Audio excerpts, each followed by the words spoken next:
Mä olen Esa Paloharju ja näin valon ja koin suuren herätyksen vuonna 1982 Englannissa.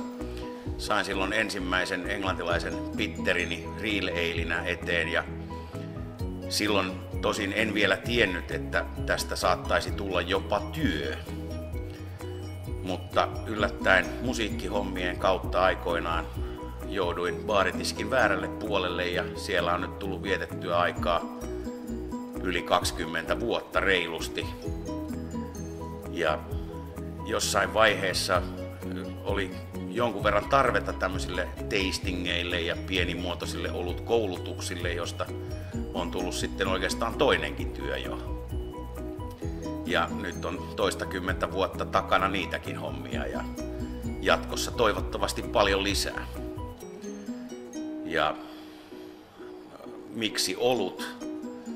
Se on äärimmäisen hyvä seurustelujuoma ja nautintoaine.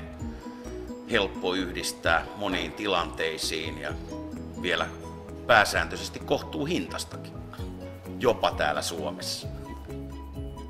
Aloittelevan olutharrastajan kannattaisi tietysti löytää hyvä seura, hyvä porukka, hyvä paikka nauttia oluita ja ammattitaitoista henkilökuntaa auttamaan valinnoissa ja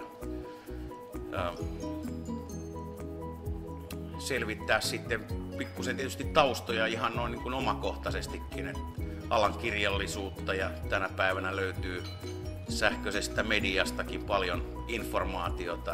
Oluen päälajit tai pääryhmät noin karkeasti ottaen on viileissä käyvät ja lämpimässä käyvät oluet. Sitten sinne sattuu muutamia semmoisia välisektoreita, jotka saattaa olla vähän molemmista tyyleistä. Ja ehkä spontaani käyvät, villihiivalla käyvät oluet semmoisena pienenä omana ryhmänään siellä.